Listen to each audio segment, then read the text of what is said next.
The world's most famous university is now at the center of America's most dangerous academic crackdown. In a move that's sending shockwaves across global campuses, the Trump administration has officially barred Harvard from enrolling international students.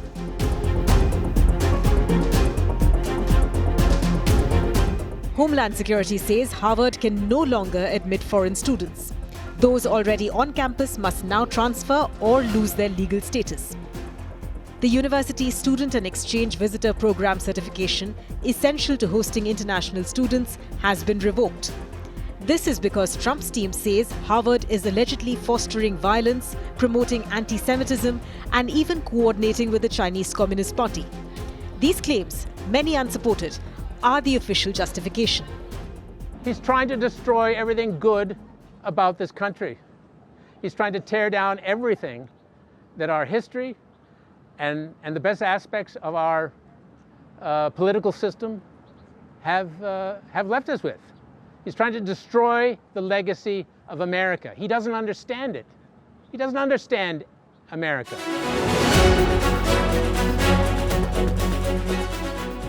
This isn't a one-off incident, but the latest chapter in a months-long standoff between Trump and Harvard. The administration has demanded ideological and structural changes, from dismantling diversity programs to turning over protest surveillance footage. Harvard refused and Trump retaliated. First, it was with a $2.6 billion federal grant freeze. Then with threats to strip its tax-exempt status. Now with this. At stake is the academic freedom of America's oldest university and the future of nearly 7,000 international students from over 140 countries, including close to 800 from India.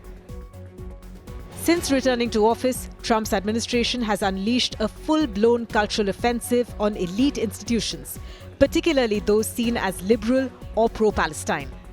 Harvard's refusal to comply with a list of demands, including reforming admissions, providing ideological audits, and reining in student protests, triggered an unprecedented response. Department of Homeland Security Secretary Kristi Noem said Harvard failed to provide records of international students' violent or illegal activities, despite the university submitting the information. The administration claims that's grounds for a visa purge. But many call it authoritarian overreach, punishing students for their political beliefs and stripping universities of their independence. Harvard calls the move unlawful and retaliatory. The university is fighting back in court, citing First Amendment violations and misuse of immigration authority. A federal judge has already blocked the administration from revoking student legal status en masse, calling it a game of whack-a-mole.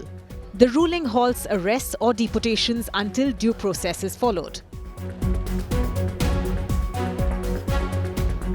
The escalation also follows the now infamous December 2023 congressional hearing, where Republican lawmaker Elise Stefanik grilled then Harvard President Claudine Gay on antisemitism, eventually forcing her resignation.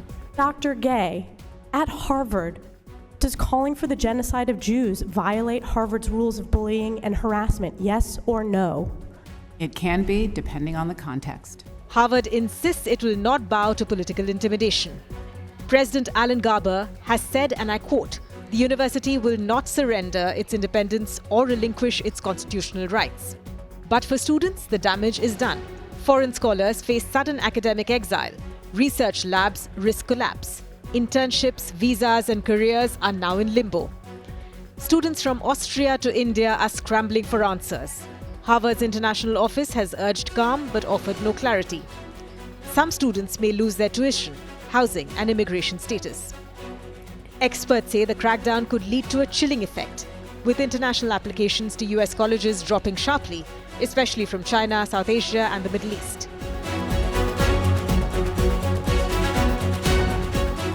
The administration has warned other universities. Columbia, NYU, UCLA may be next. If they don't comply, they too may lose the ability to host international students.